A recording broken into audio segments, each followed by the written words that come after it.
좋아요, 구독.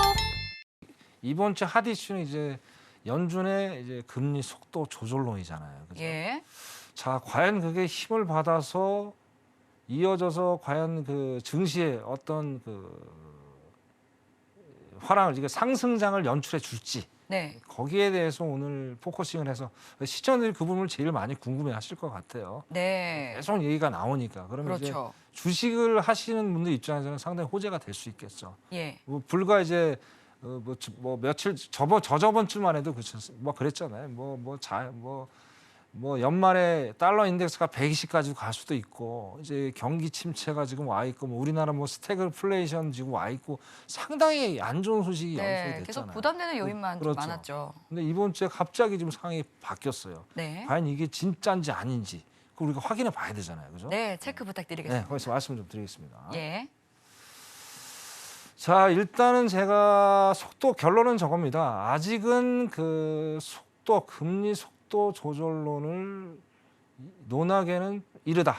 결론은 먼저 말씀을 좀 드리면서 자, 거기에 대한 근거가 뭐가 있는지를 좀 말씀을 드려야 되는 게 맞을 것 같아요. 그죠? 네. 자, 이게 대출 금리 이게 심상찮아요. 이게 저번에도 제가 말씀드렸어요. 대출 금리가 자, 우리나라 이제 이거를 우리가 좀 알아야 돼요. 이제 이게 뭐 은행마다 좀 대출 금리 기준이 다른데 자, 잠깐 말씀드리면 자, 미국이 지금 3.5%, 3.25잖아요. 3.25. 그죠? 3.25에다가 3.25입니다. 자, 그래서 가산금리, 은행에서 얘기하는 가산금리, 그 다음에 거기다가 이제 뭐, 걔네들이 이제 리스크 비용을 여기다 이제 포함을 시켜 가산금리에다. 그러면 3.25 곱하기 6.5%입니다. 여기다가 이제 기본적으로 제가 계산해 보니까 은행마다 아까도 말씀 다 틀리기 때문에 0.5%를 더 더하면 한 7%대가 나와요. 그래서 이게 딱 지금 주택 담보 대출이 7%가 넘어가는 그런 상황을 지금 연출했어요. 한국은 또 다릅니다. 한국은 3%잖아요, 지금.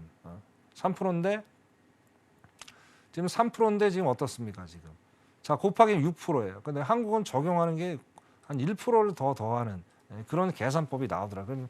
그럼 한국도 거의 7%대. 그렇게 이제 적용이 된다는 거지.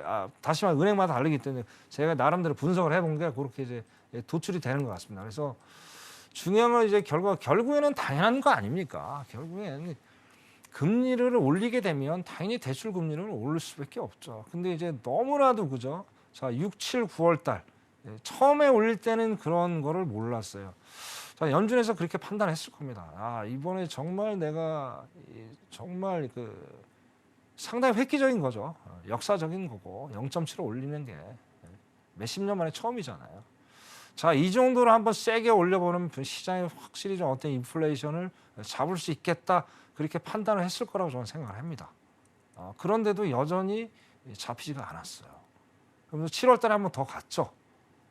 근데 그런데도 뭐 이제 7월 달 갔는데 결국에 서머 랠리라는 게 이제 딱 보이면서 야, 이제는 저점이 된 것 같다 하면서 이제 갔는데 결국엔 아니었다는 얘기예요. 그죠? 8월 잭슨홀 미팅을 기점으로 해서 그러다가 이제 3번까지 간 거예요. 그럼 이제 이 자이언트 3번까지 가보니까 시장에서는 바로 반응을 해버린 거예요. 천천히 올라갔던 금리가 급속하게 지금 올라가는 상황 연출이 된 거예요. 그래서 지금 여기 보시다시피 그죠? 주택 시장의 급격한 지금 상황이 올라가고 있다. 그렇게 좀 보셔야 될 것 같아요. 자, 한국 시간 11월 3일이죠, 그죠? FMC 11월 회의가 있는데 결과 발표를 이제 파월 의장이 이제 얘기를 하겠죠. 자, 그때는 뭐 시장 뭐 벌써부터 2주 전부터 그죠? 한 2, 3주 전부터 그죠? 한 중순경부터 결국에는 11월에 자이언트 스텝을 밟을 거다는 얘기가 대세적이에요. 그건 뭐 제가 봐도 거의 확정적이고 그건 뭐 변함이 없을 것 같습니다. 자, 거기에 대해서 열절치로 또 올린다고 4번이죠, 4번. 자, 그렇게 되면 어떻게 4%예요. 그죠? 그럼 아까 곱하기 내가 0.5 더하면 8% 이상까지도 올라갈 수 있다는 얘기가 나오는 거예요. 자, 이때 되면 이제 상당히 심각해지는 거예요. 그래서 아까 뭐 속도 조절론 얘기하는데 자, 과연 속도 조절론 얘기한다고 해서 이 시장의 어떤 증시가 잡힐까? 저는 아니라고 봅니다. 저번에도 말씀드렸죠. 자, 예를 들어서 자, 아직 11월도 안 왔는데 12월 예를 듭시다. 거기 가지고 자꾸 얘기를 좀 하니까 자, 12월에 0.5를 올린다. 그럼 4.5가 되는 거예요. 자, 그러면 이제 기술적 분석으로 제가 15%에서 20%더 빠질 수 있다고 말씀드렸죠. 그게 나스닥은 9,000입니다. 9,000. 그다음에 S&P는 3,200이 되는 거예요. 그럼 벌써 어떤 팬데믹 2020년대 가격대까지 저점이 확인이 됐어요. 그럼 4.5까지 가는 거는 최소한 4.5는 가겠죠. 근데 그게 과연 증시의 호재가 될 수 있을까라는 그런 퀘션이 저는 상당히 많이 듭니다. 그렇기 때문에 이 주택 대출 금리 관련해서는 아직은 좀 이르다라는 생각을 나름대로 피력을 해보겠습니다. 자, 다음 한번 보겠습니다. 네. 자, 또 주택 제일 중요한 게 이제 숫자로 보여줘야 돼요. 숫자로. 자, 지표 이게 결국엔 지표가 둔화된 걸 현격히 보여주고 있잖아요. 자, 지난달보다 엄청나게 빠졌어요. 지난달에 24.7%였단 말이에요. 자, 근데 마이너스 10.9예요. 그럼 토탈에 거의 30% 가까이 갭이 생긴 거예요. 자, 이거보다 뚜렷한 감소세예요. 그러니까 뭐 흐릿한 감소세가 아니라 완전한 비관적인 그런 어떤 그런 지표를 지금 보여주고 있는 거예요. 자, 이런 걸 가지고 지금 월스트리트 저널이 그죠? 야, 금리를 너무 올리니까 이거 급격하게 지금 둔화세가 지금 보이고 있다. 지표 둔화세. 야, 이렇게 가면은 뭐 파월이 얘기했잖아요. 뭐 경기 침체가 오더라도 금리를 지속적으로 올리겠다. 얘기를 했잖아요. 그죠? 근데 자꾸 이제 연준에도 계속 푸시를 가하는 거예요. 야, 이렇게 올리면은 시장이 너무나도 침체되면 뭐 증시라든지 일단 증시적인 측면을 제가 바라볼게요. 자, 증시적인 측면에서 우리가 어떻게든 뭐 어떤 이 사업을 하기에 상당히 애로점이 있지 않겠느냐. 저는 그런 식으로 좀 푸시를 넣는 게 아닌가라는 생각이 좀 들어요. 이제 거기다 또 뭐가 있습니까? 자, 민주당 의원들이 뭐 일부 의원들이 또 얘기를 해요. 자, 야, 이 패드가 너무나도 지금 강도 높은 금리 인상을 통해서 경기 침체가 너무나도 빨리 올 수도 있겠다. 예상치도 못하게. 이제 중간 선거 때문에 이제 그런 얘기도 없지 않아 지금 들리고 있습니다. 자, 그런데 이거를 자, 인플레이션이 뭐예요, 여러분?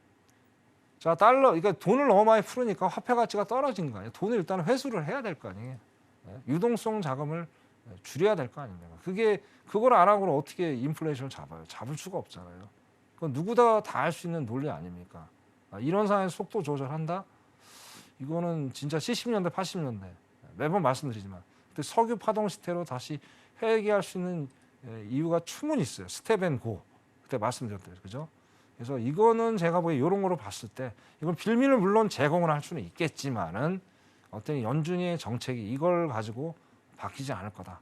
왜? 파월이 분명히 그 얘기를 했잖아요. 자, 데이터를 보면서 향후의 어떤 금리 정책을 가져가겠다고 분명히 피력을 했습니다.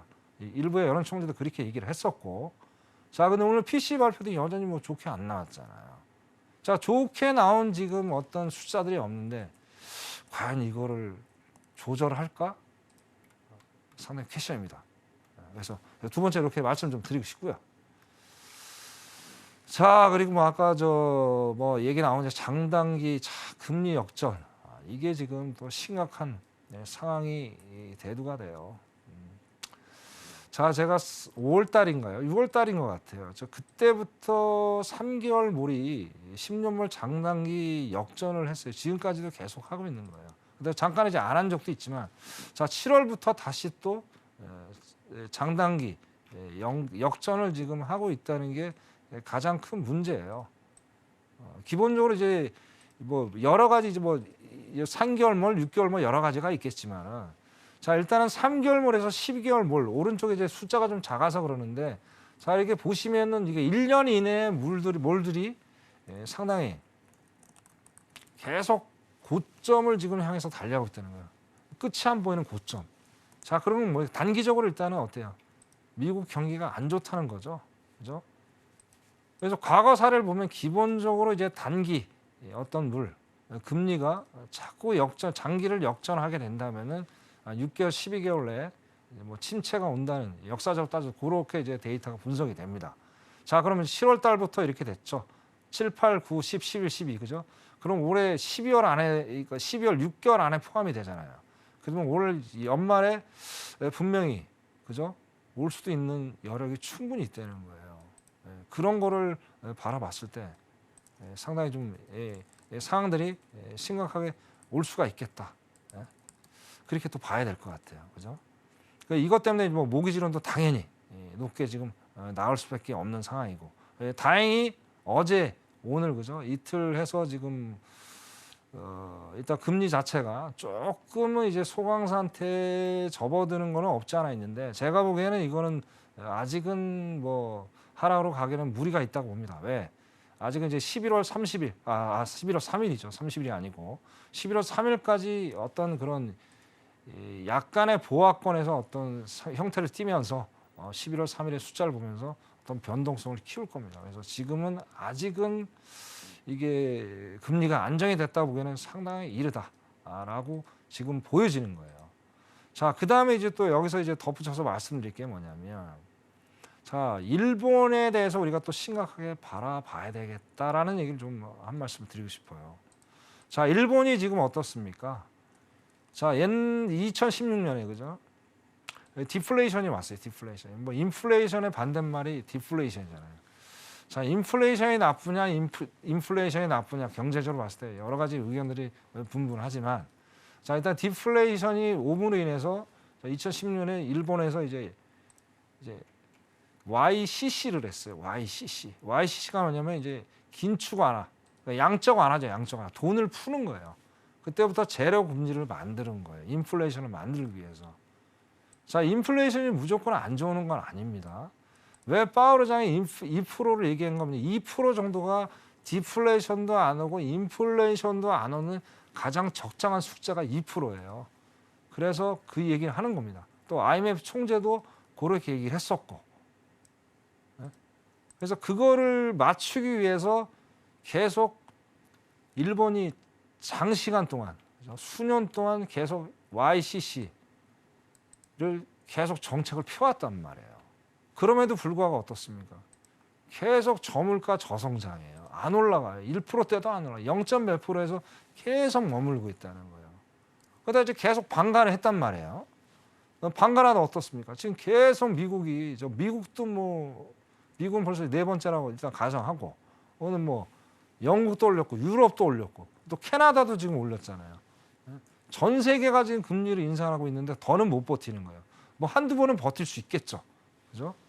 그러다 보니까 지금 걔네의 어떤 값어치가 자꾸 안 좋게 상황이 전개되는 걸 이제 볼 수가 있어요. 뭐 국가에서 개입하는 것도 한계가 있는 거죠. 일시적인 거죠. 계속 할 수가 없잖아요. 그러면서 자, 만약에 이제 일본이 0%의 금리를 깨고 금리 상승을 하게 된다. 그렇게 되면 상당히 지금 전 세계적으로 패닉에 빠질 수가 있어요. 무슨 얘기냐? 자, 기본적으로 우리가 이제 이 일본이라는 기초통화국의 한 국가잖아요, 그죠?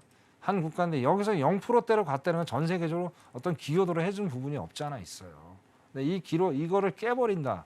그러면 일본이 이제 미국 국채도 많이 갖고 있고 신흥국들, 뭐 호주 등등등 전 세계에서 국채를 많이 갖고 있는 나라 중에 하나예요. 자, 그래서 얘네들이 만약에 금리를 올린다. 그럼 어떻게 되겠습니까? 다른 나라 국가의 어떤 값어치가 없어질 수밖에 없는 상황이 연출이 될 수밖에 없겠죠. 자, 그게 만약에 현실화가 됐다. 아직은 뭐 어떤 그거를 발표한 건 없습니다. 근데 내관으로 지금 다가오고 있다는 거예요. YCC 정책을 양적 완화, 0%대 어떤 금리 정책을 완전히 폐지하겠다라는 얘기가 이제 공포가 되는 순간 이제는 뭐 인플레이션보다 더한 상황이 연출이 될 수 있다는 거예요. 미국뿐만 아니라 전 세계적으로 그죠. 상당한 기업들 국가적으로 상당한 위험에 처해질 수 있는 상황이 지금 놓일 수 있겠다. 그렇게 좀 말씀을 드리고 싶어요.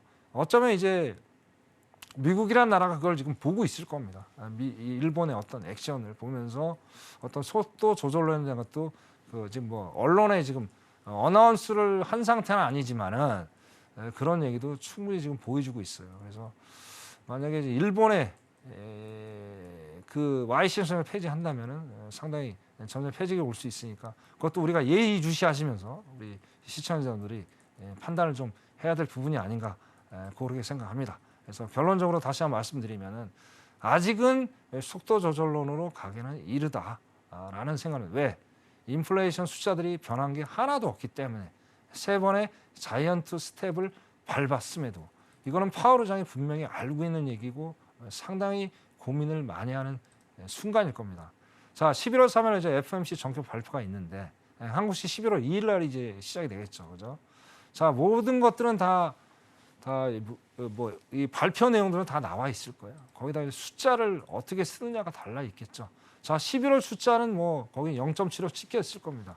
단 12월에 어떤 그 숫자를 어떻게 얘기를 하느냐가 다음 주에 봐야 될 우리가 관전 포인트가 아닐까 그렇게 생각을 해봅니다. 오늘은 여기까지 마치도록 하겠습니다. 이상입니다. 좋아요, 구독.